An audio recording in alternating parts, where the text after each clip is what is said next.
So you have worked on urban landscape and sustainable practices in agriculture and forestry. So can you please share a project that you think had a significant real world impact? Okay. So in the past, I worked on a couple of urban forestry projects. One of them was tree health assessment and hazard tree detection. It's the same use case that I talked about earlier about the ROW, and it is basically use of multi-source information like high resolution optical, LiDAR, DSM. The goal was to help utility companies proactively identify and remove vegetations that possess risk for outages, wildfires near the power lines, especially in fire-prone regions like California and some parts of USA. What made this project stand out was a framework that we put together, but the way we combine multi-temporal satellite data, spectral analysis, and machine learning. So we had to keep in mind that this solution is scalable and relevant to customer also in terms of money, correct? The budget that you're spending on such activities. Now, trees under stress exhibit subtle spectral and structural changes. And by leveraging both optical data or LiDAR data that can create the vertical profile for the tree, we can get fine grained reflectance characteristics where we're able to classify the tree into categories like healthy, unhealthy, or you can further go down if you have very high accuracy or good ground truth. Now, this system transitioned from a research problem to actually production level product, like SaaS product, software as a solution product, which is now being actively used by utility companies. And it is being used for wildfire risk assessment, optimizing vegetation management cost, ultimately protecting lives and infrastructure. In fact, uh, it was a very good selling product for my last company, and I have filed a patent for that also in the US. So, and from sustainability point of view, it directly supports smarter data-driven land management practices and resource optimization. It actually contributes to climate resilience in urban forest interfaces. Another use case that you can think of in the parallel that when you have to maintain the urban forestry. When I say urban forestry, it means mostly the vegetation that you see is planted, correct? It's not a natural. And you purposely introduce that in urban sprawl because you want to keep the heat footprint low. So urban heat island effect, where you need to understand, okay, I need to reduce the average temperature of my urban boundaries. So there, the vegetation brings in very important solution. It acts as a temperature reducer. And for that, when you have to monitor the plantation or the trees, whether they are surviving, where there is some disease, correct? You want to protect the rest of the forest or rest of the park.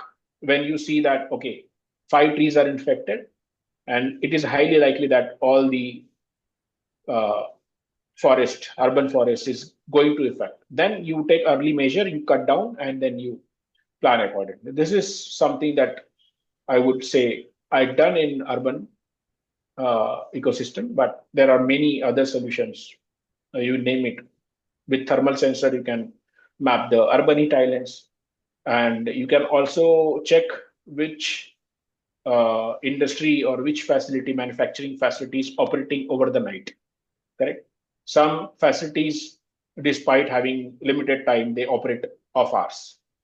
If they are operating off hours, the temperature of the surrounding increases because of the machinery, noise, frictions, and that you can capture with thermal sensors. So that gives you a very good uh, tool for monitoring such activities in urban ecosystem. So you mentioned that you can detect like if there is any disease in some trees in a forest area. So, how do you do that? Do you get that information from spectral analysis alone, or are there Yes. in-ground projects? So nothing can be done solely from the satellite technology. Okay. If you want to create such a system that can fully work with satellite, you have to have very vast ground truth for testing, for developing. And to your question, how would you find out whether tree is dead or not?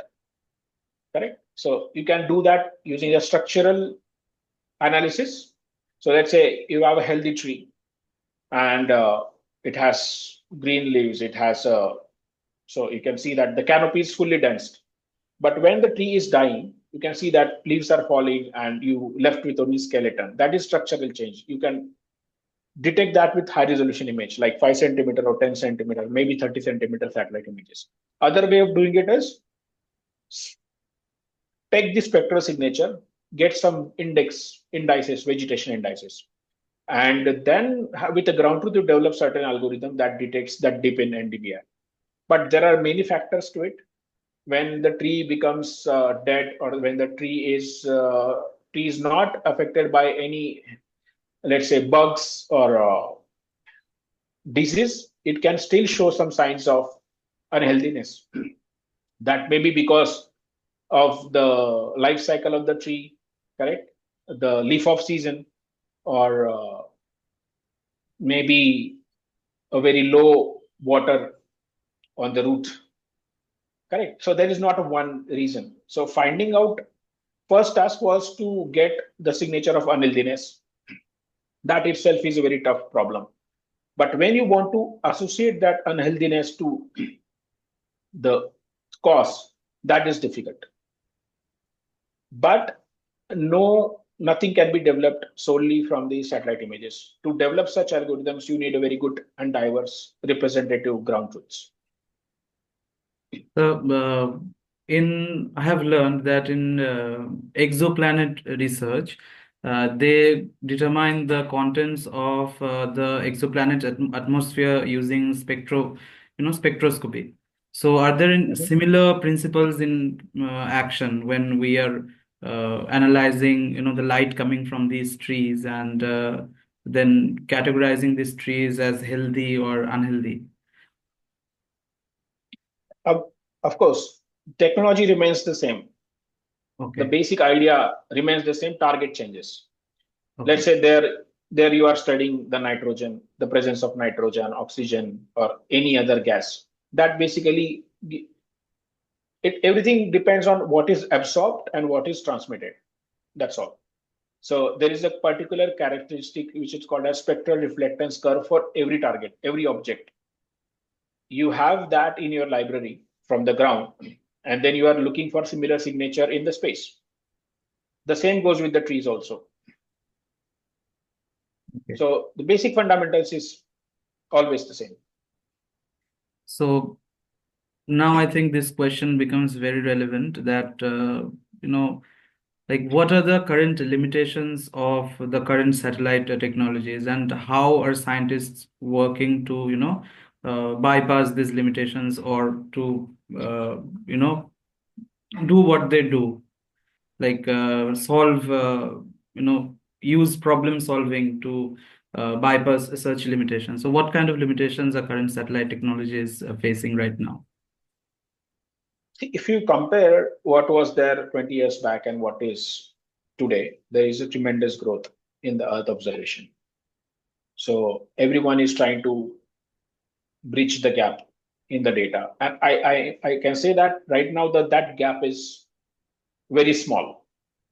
But still, as the engineering is progressing, you can change the existing sensor design, efficient design, less power hungry designs, correct? Because you have limited power on the satellites. How can you create efficient hardware and software integration? However, there is still some more demands in terms of spatial resolution. Can you do it much better? Can you do it more high resolution? Correct.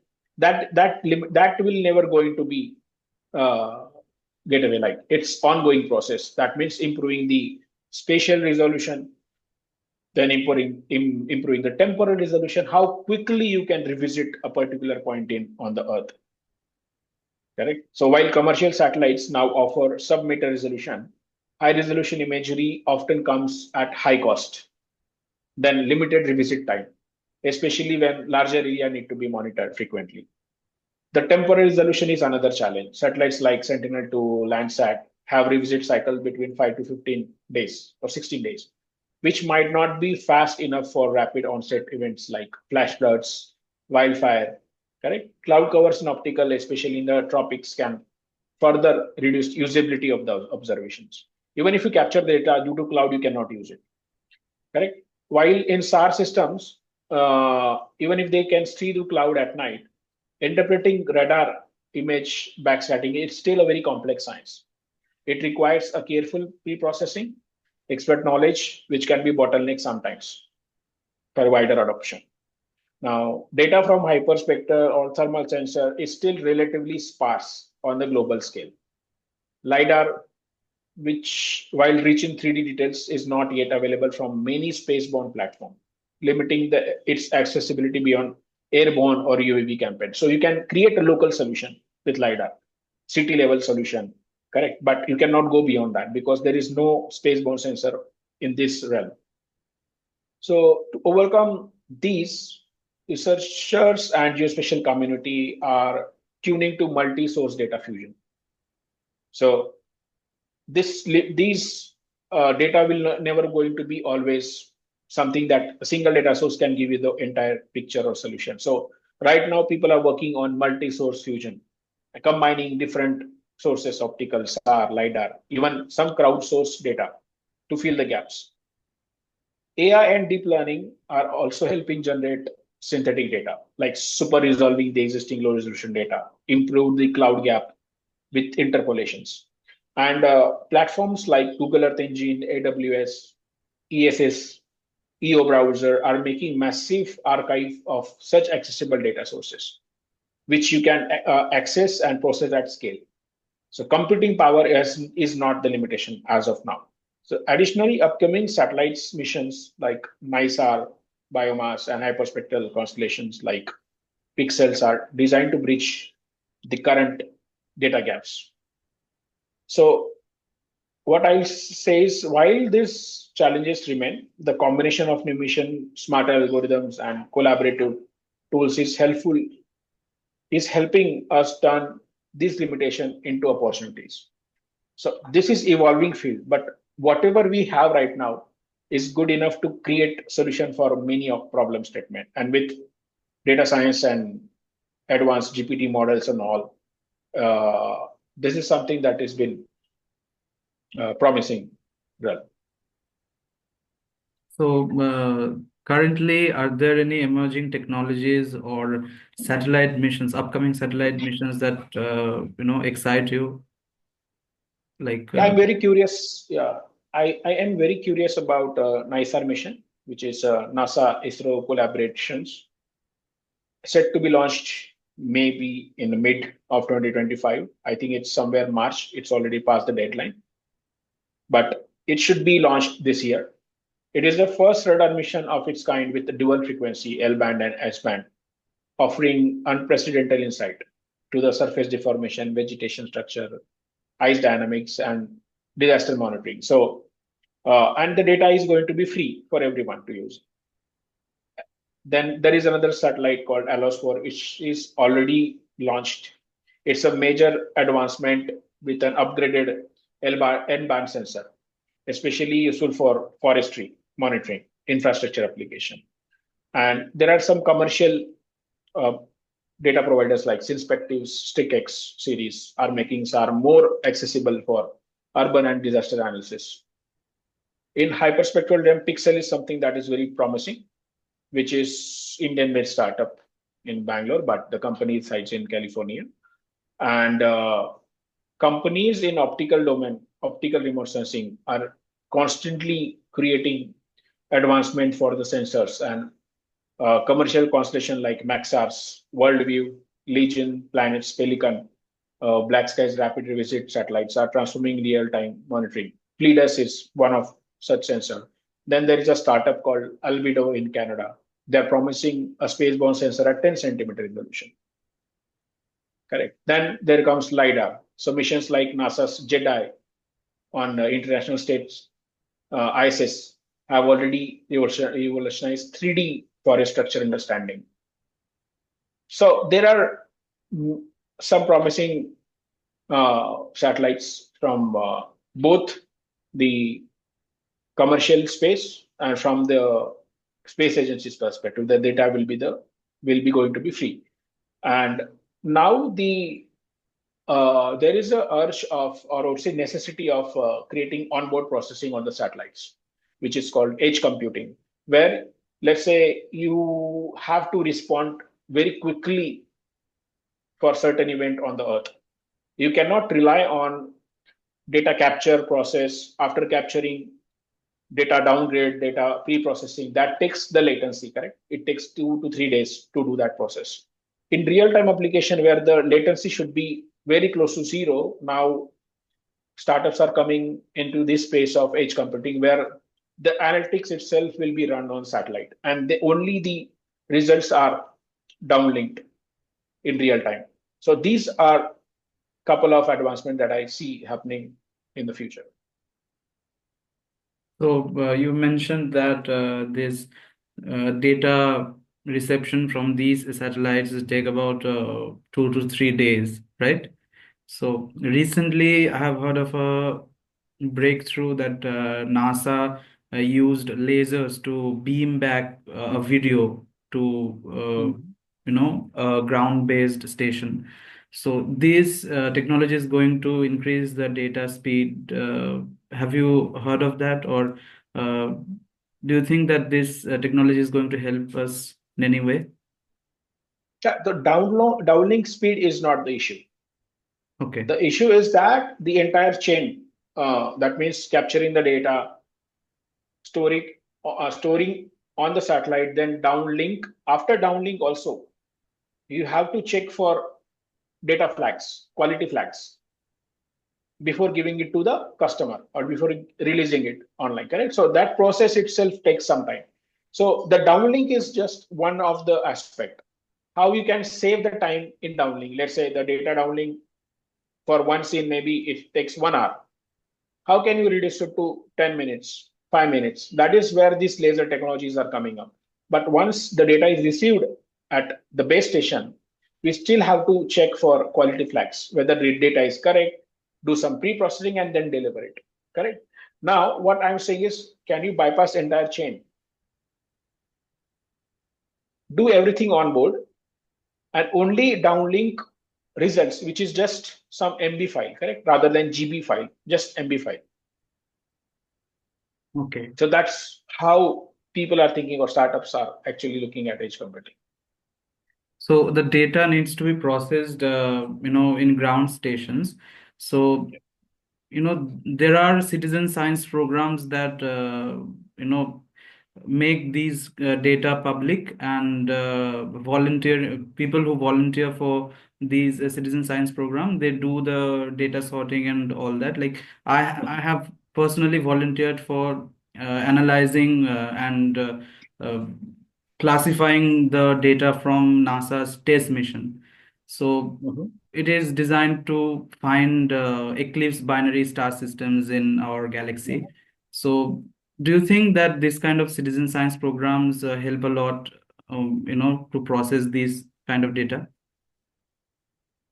Yeah, definitely. Like right now, you are getting access, correct, to the data. That's a huge deal. So when you keep the data open to public, then there are different minds, different experiments going simultaneously. It's not now only your team, onboard team, let's say a couple of scientists working on that data, but a diverse people coming from different background are actually accessing that data. And you get multiple inputs from these programs, like citizen programs. In terms of EO, Earth Observation Satellite, ESA has kept his data always free to globe. And that's the reason why any solution that comes out of ESA related satellites are more scalable, correct? Because they have very active forum for discussion. anything that someone points out going wrong with the data set, it gets immediately accepted, immediately looked at by the science team at ESA. So, and the result of that is very stable data capture from Sentinel series, Sentinel-1, Sentinel-2, Sentinel-3. So keeping the data open actually brings in a lot of inputs that help you refine the process and more stable data capture. So in the future, their analysis ready. Okay. So finally, sir, I would like to ask, what keeps you motivated and inspired in your work every day? Okay, so that's okay. Let me answer it in such a way that what truly keeps me going is the deep sense of gratitude, correct, for my journey I have had and for the people who have supported me along the way. I came from very humble beginning, and to be able to work in the in this domain of space technology, environmental science, or AI is something I never take for granted. So every day I feel fortunate to do what I do, studying the earth or studying something that I like. Correct. So not everyone gets to align their curiosity or with meaningful work, and I remind myself of that often. I'm especially grateful to the mentors that I have and colleagues, friends that I have bonded with during my journey, and my teachers and professors, especially during my time at IIT Bombay and during my masters, shaped not only my technical skill but also overall personality. So it's humbling to look back and see how far this path has come from being fascinated with this science and a student to now contributing to actual solutioning that matters on the ground. And if my work today can inspire others, just as I was once inspired by the people and institutions I looked up to, that for me is a great motivation. And this journey has taught me that no achievement is truly individual. It's a collaborative. And I also always tell that speak with the people, okay, take some inputs from your mentors, even from your colleagues, correct? Even from your lab mates. Everyone has a complementary skill set, and that in general adds to your overall growth. That's great. So, my final question to you would be, what advice would you give to students or early career researchers interested in this field or entering this field? Yeah, if you really, first of all, you have to be very curious in this domain if you want to pursue career. And remote sensing and geospatial science is a beautiful interdisciplinary field now. It's not limited to any one domain, let's say electrical engineering, electronics engineering, civil engineering, computer science, mathematics. It's a truly interdisciplinary. Anyone can enter into this field. And it sits at the cross border of physics, engineering, environmental science, data analytics. And data science is now integral part of all the fields that you can be think of. So don't be intimidated by its vastness. Initially, you will feel that okay, it's very complex science, something. You should embrace it. It start with what excites you, then whether it's a satellite, climate, coding, or cartography, or gradually build your toolkit. So learn the foundational principles first, especially some remote sensing physics, sensor technologies, electromagnetic interactions, and don't see only one spectrum. Even if you are only working on the data part, correct? You should invest some time on how this data is captured, correct? Because that adds to your future advancement. So see the overall perspective. Get comfortable with the coding and cloud platforms. Okay, it's very exciting. You take the project and you just do your some projects in Python, Google Earth Engine, open source code. These skill set are essential today. Then you have to do a lot of experiments when you enter into this field. So if you can participate in field campaign, do that. Understand the difference between satellite image and what's actually happening on ground, and nothing. And you can see that there is a huge gap. You can see that, okay, whatever I'm thinking is not reflecting on the ground. So that bridges the gap, that creates the first notion of understanding the problem statement in a greater depth. Connect with the people. I've learned much from conversation and as from coursework. Reach out to researchers, join webinars, then contribute to open projects. That's the key. Nowadays, I think the knowledge you can get it from collaborating or taking some challenges from our online portal, execute it in collaboration also. It's not only, it should not only be the individual, but you can form a team and go for any challenges. And finally, to have a career in, because that takes substantial time of your life when you are going into PhD, correct? So it's a huge, uh, I would say, time frame, and you have to be a patient. So building career in domains like this, you have to take one step at a time. Then there will be some ups and downs, there will be some positives, negatives, but at the end, the journey will matter, and you then get a lot of new skill set in this journey, and that is something that I would like to give advice to anyone who's interested in pursuing career. And the perks of being in PhD is that when you have world at any exposure, correct? You can travel, you can meet people, correct? And that can completely reshape the future path. So, what would you tell those people who say that PhD doesn't prepare you for industry? It only prepares you for academia. Like I have heard people saying Uh, that. See, it some at some limit, some point it's true also, because if you take your PhD very lightly and would say that I'm fixed, I will go into the industry, only into the academia, and you don't acquire skill set, then you will be not industry ready, correct? But see, it all depends on how adaptable you are.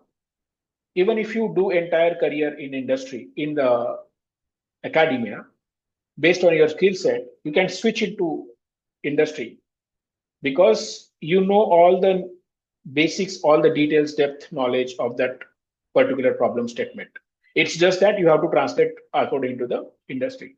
I see a lot of PhDs working in industry, and even when they are into academia, they are actively involved with the industry for their projects. Correct? So it's not, it's sometimes true, but it's not always true. It's not for everyone. It depends completely on the individual. Correct? And when you invest a time into regular PhD program, correct, you have a time to develop your skill set, work on your research problem, work on your thesis, but also acquire skill set. And recently, a lot of PhDs are doing that. Okay. So this brings us to the end of the illuminating conversation with you. Thank you, Dr. Patel, for your valuable insights, and thank you for giving us your valuable time. And to the viewers, I would like to say, don't forget to subscribe to our YouTube channel for more deeper dives into the deeper dives with the experts who are building our scientific future. Do follow us on Instagram to keep yourself updated with the latest episodes. And until next time, keep exploring, keep questioning, and stay curious. Thank you.